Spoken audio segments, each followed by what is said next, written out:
नमस्कार मित्रों, मैं हूं एडवोकेट ब्रिजेश यादव, आपका अपना लीगल एडवाइजर। दोस्तों, एक लोन के डिफॉल्ट और एक लोन के बोरोवर के खिलाफ में के अगेंस्ट में आर्बिट्रेशन की प्रोसीडिंग्स इनिशिएट कर दी जाती है। आर्बिट्रेशन की प्रक्रिया चालू कर दी जाती है बैंक और एनबीएफसी के द्वारा बकाया राशि की वसूली और रिकवरी के लिए। दोस्तों, इसमें होता क्या है? सबसे पहले तो लोन के बोरोवर, लोन के डिफॉल्टर को बैंक और एनबीएफसी के द्वारा के माध्यम से एक प्री आर्बिट्रेशन की नोटिस या फिर section 21 the invocation of arbitration की नोटिस भेजी जाती है। उसके बाद फिर दोस्तों लोन के डिफॉल्टर, लोन के बोरोवर को अपॉइंटमेंट ऑफ आर्बिट्रेटर की नोटिस भेजी जाती है।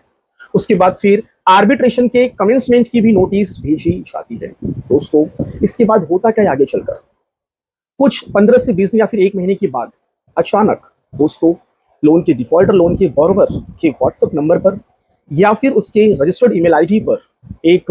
Interim order passed under section 17 की एक ऑर्डर कॉपी भेज दी जाती है।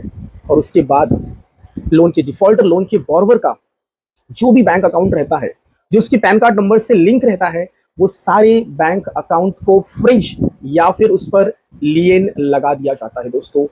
इस इंटरिम ऑर्डर के पास होने के बाद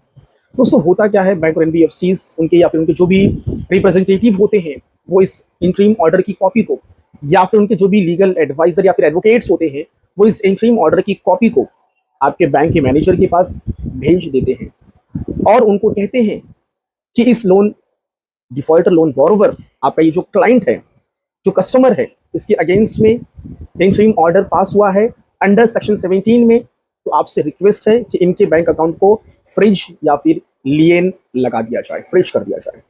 दोस्तों, ऐसे में होता क्या है, लोन के डिफॉल्टर, लोन के बोरोवर का जो बैंक अकाउंट है वो फ्रिज कर दिया जाता है, उस पर लियन लगा दिया जाता है। इसका मतलब ये हुआ कि अब वो जो लोन का जो बोरोवर है, वो अपने उस बैंक अकाउंट से अब कोई भी व्यवहार, कोई भी लेन देन या फिर कोई भी ट्रांजेक्शन नहीं कर पाएगा। ना तो वो पैसे निकाल पाएगा या फिर ना तो वो पैसे डिपॉजिट या फिर जमा कर पाएगा। हो सकता है कि डेबिट फ्रिज लग जाए, लेकिन पैसे डिपॉजिट वो कर सकता है। लेकिन दोस्तों जरा सोचिए, यदि किसी एक व्यक्ति के बैंक अकाउंट को ही फ्रिज कर दिया जाए, उस पर लियन लगा दिया जाए और वो व्यक्ति यदि उस अकाउंट से पैसे विड्रॉ ना कर पाए, तो जरा मुझे बताइए वो व्यक्ति किस तरीके से अपना जीवन यापन कर सकता है। एक तो ये डिजिटल जो जमाना चल रहा है कि कहीं भी कोई भी लेन देन करना हो तो यूपीआई, नेट बैंकिंग, फोन पे, गूगल पे, ऑनलाइन ट्रांजेक्शन सिर्फ यही चल रहा है। अब धीरे धीरे कैश का जो जमाना है वो खत्म होता नजर आ रहा है दोस्तों। और दूसरी चीज, यदि उस लोन के बोरोवर का बैंक अकाउंट फ्रिज, लियन कर दिया गया है, तो कहीं ना कहीं दोस्तों एक व्यक्ति का जो एक मौलिक अधिकार, एक जो फंडामेंटल राइट्स होता है, उस पर एक बहुत बड़ा अटैक किया जा रहा है दोस्तों। अकाउंट फ्रिज, लियन, व्यक्ति पैसे नहीं निकाल पा रहा है, तो जरा मुझे बताइए उसके डेली के जो एक्सपेंस, जो नीड्स है, जैसे कि बच्चों की स्कूल फीस भरनी है, घर का राशन पानी लेना है, किराया देना है, रेंट देना है, या फिर उस व्यक्ति का और कोई लोन होगा और उस लोन में कोई ईएमआई लगी होगी दोस्तों, तो जरा सोचिए उस व्यक्ति का वो लोन का जो ईएमआई है उसमें भी डिफॉल्ट होना स्टार्ट। मेडिकल एक्सपेंस जो खर्च होते हैं उसका पेमेंट कहां से करे? तो कहीं ना कहीं एक व्यक्ति के रोजमर्रा जो उसकी जो जीवन यापन की जो एक सिस्टम होता है, उस पर काफी बुरा प्रभाव पड़ता है जब एक व्यक्ति का बैंक अकाउंट फ्रिज या फिर लियन कर दिया जाता है दोस्तों, सेक्शन 17 में इंटरिम ऑर्डर पास होने के बाद। कहीं ना कहीं दोस्तों एक व्यक्ति का जो मौलिक जो अधिकार होता है उस पे ये एक अटैक माना जाता है दोस्तों। डियर फ्रेंड्स, अनुच्छेद article 21, right to life and dignity, इसका वायलेशन हुआ है दोस्तों। एक व्यक्ति को जो एक बेसिक जो नीड्स चाहिए होती वो नहीं मिल पाता है, क्योंकि डिजिटल जमाना है, पैसे निकालना है बैंक से, फोन पे, गूगल पे, कहीं से कोई लेन देन नहीं हो पा रहा है, पूरा जीवन यापन ठप। तो कहीं ना कहीं एक व्यक्ति पीसफुल लाइफ, एक स्वतंत्र जीवन नहीं जी पा रहा है। सपोज किसी व्यापारी, किसी बिजनेस मैन का अगर बैंक अकाउंट फ्रीज कर दिया जाए, तो जरा सोचिए उसका बिजनेस कैसे चलेगा। उसके बिजनेस के व्यापार में जो भी एम्प्लॉइज काम कर रहे, जो कामगार हैं, उनकी सैलरी कैसे डिस्ट्रीब्यूट होगी?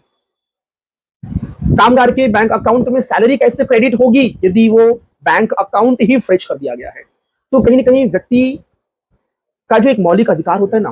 अंडर आर्टिकल 19(1)(g), 19(1)(g) में right to business, right to profession, business, व्यापार, आजीविका, चलाने का जो एक मौलिक जो एक फंडामेंटल जो राइट्स होता है उसका पूरी तरीके से ये वायलेशन माना जाएगा दोस्तों। सो मैं तो ये कहता हूं, यदि मेरा एक सजेशन है, यदि व्यक्ति लोन का डिफॉल्टर है, लोन की ईएमआई को नहीं भर रहा है, नियम कानून से यदि आपने बैंक अकाउंट को फ्रीज किया है, लिएन किया है, तो ऐसा ना करें कि व्यक्ति के पैन कार्ड से जितने भी अकाउंट लिंक है उस सबको फ्रीज कर दिया जाए, लिएन कर दिया जाए। तो व्यक्ति कैसे जिएगा यदि उसके पास पैसे ही नहीं रहेंगे, उसकी संपत्ति, उसकी प्रॉपर्टी के ऊपर पूरी तरीके से फ्रीज। तो दोस्तों आज के इस वीडियो क्लास के अंदर, लेक्चर्स के अंदर हम बात करेंगे कि यदि आपके खिलाफ में कोई इंटरिम ऑर्डर पास्ड हो गया है अंडर सेक्शन 17 में, तो कैसे हम अपने इस बैंक अकाउंट को अनफ्रीज कराएं, डिफ्रीज कराएं, किस तरीके से, क्या क्या ऑप्शंस हैं, क्या कानूनी तरीका है, इसके ऊपर आज हम डिटेल्ड में, विस्तार में चर्चा करेंगे। और हमारे जितने भी व्यूअर्स हैं जो इस वीडियोस को देख रहे हैं, यदि आप पहली बार इस चैनल पर आए हैं तो आप सभी लोगों का तहे दिल से बहुत बहुत स्वागत है। यदि मेरी वीडियो आपको अच्छी लग रही है तो मेरे इस चैनल को सब्सक्राइब कर दीजिए, वीडियो को लाइक कर दीजिए। और जितने भी लोगों के खिलाफ में आर्बिट्रेशन की प्रोसीडिंग्स इनिशिएट हुई है, आर्बिट्रेशन की प्रोसीडिंग्स चल रही है, कमेंट सेक्शन में लिखिए और बताइए कि सर मेरे खिलाफ में आर्बिट्रेशन की प्रोसीडिंग चल रही है, इंटरिम ऑर्डर पास्ड हो गया है, इसमें मुझे आगे क्या करना चाहिए, मैं आपकी पूरी मदद करूंगा। आप कमेंट सेक्शन में लिखिए दोस्तों। सो डियर फ्रेंड्स, आइए जरा जान लेते हैं कि कितने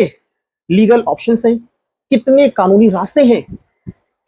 जिसकी मदद से आप अपने बैंक अकाउंट को अनफ्रीज और डिफ्रीज करवा सकते हैं, जो कि एक आर्बिट्रेटर के द्वारा आपके इस मामले में, इस आर्बिट्रेशन की प्रक्रिया में आपके बैंक अकाउंट को फ्रीज करने का एक इंटरिम ऑर्डर पास कर दिया गया है। दोस्तों कई बार तो इस इंटरिम ऑर्डर में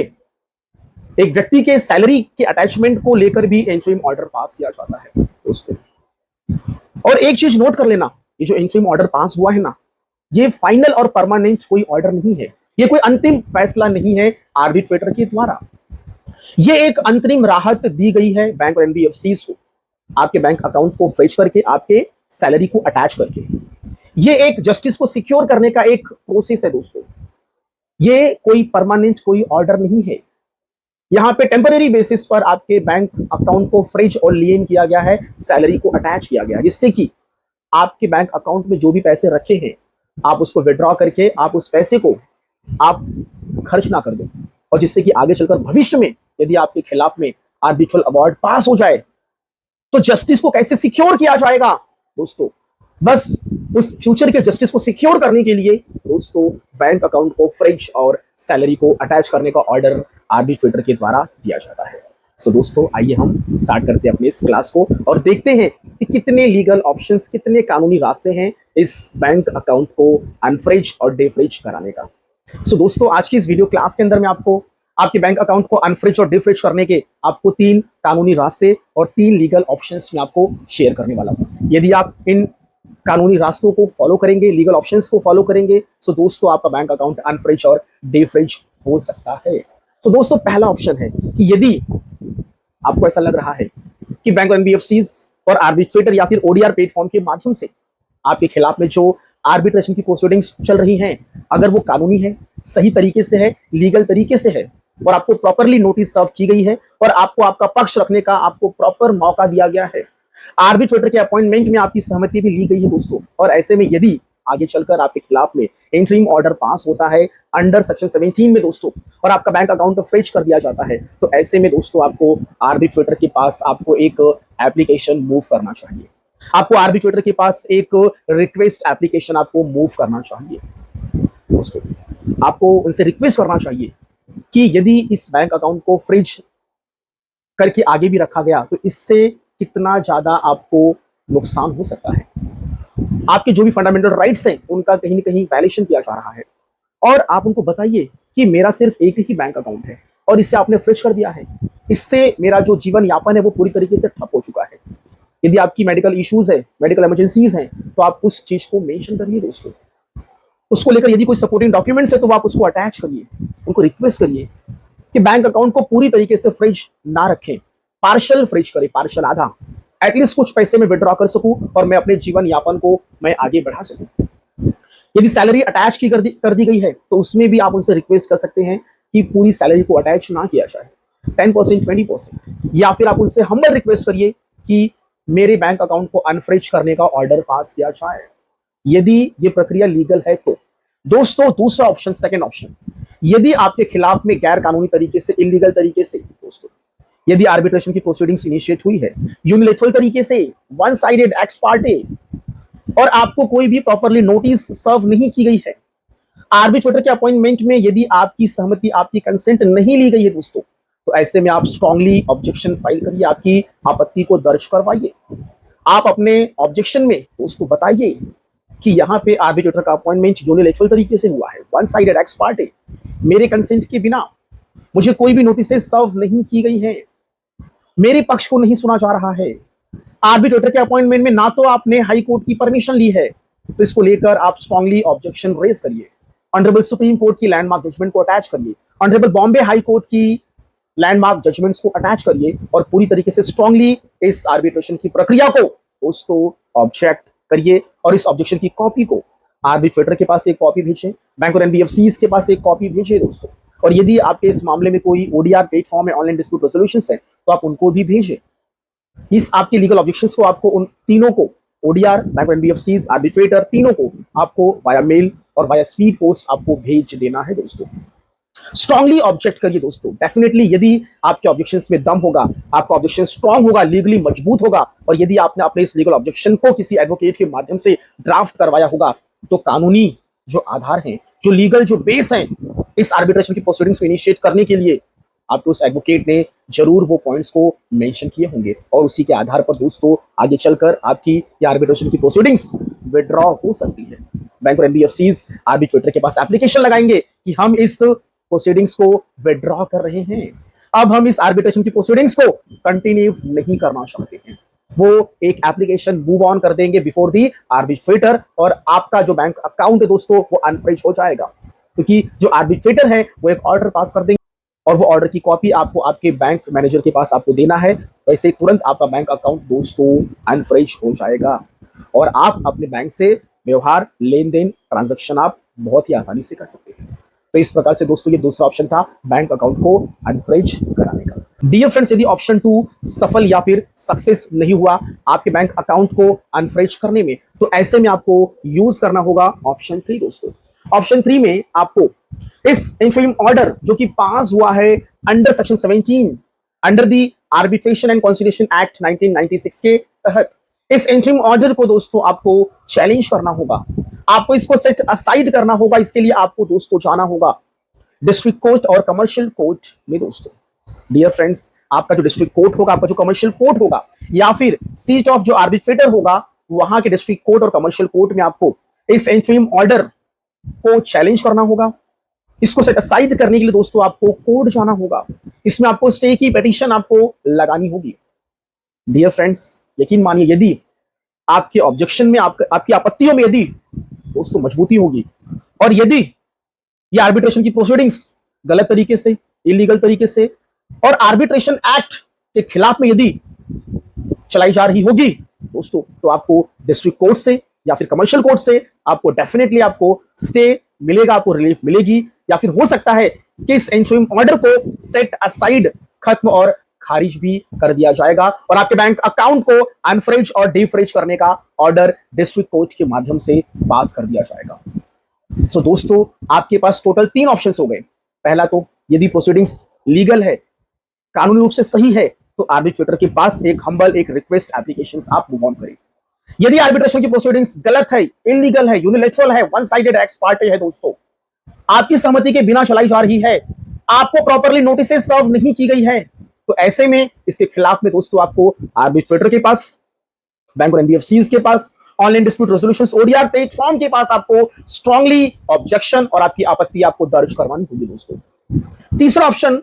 दोस्तों, आपको आपके डिस्ट्रिक्ट कोर्ट या फिर सीट ऑफ जो आर्बिट्रेटर है वहां के डिस्ट्रिक्ट कोर्ट या फिर कमर्शियल कोर्ट में आपको स्टे या फिर सेट असाइड की एप्लीकेशन आपको मूव करनी होगी, पिटीशन मूव करनी होगी दोस्तों, और आपके एडवोकेट के माध्यम से आपको मजबूती से दोस्तों आपत्ति, ऑब्जेक्शन लीगल ग्राउंड के बेसिस पर आपको वहां पे रखने होंगे कि ये आर्बिट्रेशन की प्रक्रिया गलत तरीके से चलाई जा रही थी और मेरे खिलाफ में गलत तरीके से इस इंटरिम ऑर्डर को पास किया गया है। आप वहां पर फंडामेंटल राइट्स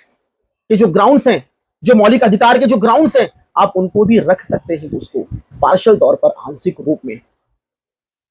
ये सारे मुद्दों को रखते हुए आप डिस्ट्रिक्ट कोर्ट से आप अपने बैंक अकाउंट को अनफ्रेज कराने का ऑर्डर भी पास करवा सकते हैं। दोस्तों ये ध्यान देना, यदि आप इस प्रोसीडिंग्स को इस स्टेज पर यदि आप ऑब्जेक्ट करेंगे तो दोस्तों आगे आपके खिलाफ में आर्बिट्रल अवार्ड तो पास होगा नहीं और ये मामला सेटलमेंट के स्टेज पर जा सकता है। यदि प्रोसीडिंग्स गलत है, इसमें आपत्ति दर्ज करवाइए, ऑब्जेक्शन फाइल करिए, तो ही आपको रिलीफ मिलेगी दोस्तों, नहीं तो बिल्कुल भी नहीं। और प्रोसीडिंग्स अगर गलत चल रही है तो आगे भी गलत चलती रहेगी और दोस्तों आपके खिलाफ में आर्बिट्रल अवार्ड पास हो जाएगा। फिर दोबारा वापस से आर्बिट्रल अवार्ड का डर दिखाकर दोस्तों आपके घर की संपत्ति को अटैच भी कर सकते हैं और आपका जो बैंक अकाउंट जो सीज है, जो फ्रीज है, जो लियन है, वो वैसा ही लगा रहेगा, क्योंकि बैंक के मैनेजर्स को उनको उतना लॉ के बारे में नहीं पता होता है। उनको बस सिर्फ ऑर्डर कॉपी मिली, चाहे वो गलत हो चाहे वो सही हो, वो तुरंत उस चीज को फॉलो करते हैं बिना सोचे समझे कि ये ऑर्डर सही तरीके से पास हुआ है या फिर गलत तरीके से पास हुआ है। तो दोस्तों आपकी चीज है, आपको बचना है, आपको रिलीफ लेना है, तो आपको आपकी तरफ से कुछ न कुछ आपको एक्शन मूव ऑन करने होंगे, नहीं तो बैठे बैठे कोई भी रिलीफ या फिर कोई भी मदद नहीं मिलेगी दोस्तों। डियर फ्रेंड्स, ये पूरा वीडियो जो मैंने बनाया है ना, ये सिर्फ अगर प्रोसीडिंग्स गलत चलाई जा रही है तो उसके खिलाफ में कैसे आपको एक्शन लेना है, बस उस चीज के लिए ये वीडियो है। ये वीडियो मैं किसी लोन के डिफॉल्टर बोरोवर को मैं मोटिवेट नहीं कर रहा हूं कि आप पैसे मत भरिए। डियर फ्रेंड्स, यदि आपने लोन लिया है तो ये आपकी एक ऑब्लिगेशन, एक जिम्मेदारी बनती है कि भाई लोन लिया है तो लोन का रीपेमेंट सही समय पर करना चाहिए। डियर फ्रेंड्स, लोन नहीं भरना ये अपने आप में एक क्राइम हो सकता है यदि आप बिल्कुल डिफॉल्टर हैं। यदि आप जेन्युइन डिफॉल्टर है तो ये कोई क्राइम नहीं है दोस्तों, ये किसी प्रकार का ये अपराध है ही नहीं। तो मेरा यही कहना है कि यदि पैसे हैं तो पैसे दे दीजिए, ये झंझटमारी में क्यों फंसना। पैसे नहीं है, जेन्युइन है, और यदि आपके खिलाफ में गलत प्रोसीडिंग चलाई जा रही है तो आप इस तरीके से अपना बचाव आप कर सकते हैं दोस्तों। सो डियर फ्रेंड्स, मेरा ये क्लास यहीं पे समाप्त हुआ। आप लोगों ने इतना समय दिया, आप लोगों का बहुत बहुत धन्यवाद दोस्तों। Thank you so much. जय हिंद, जय भारत।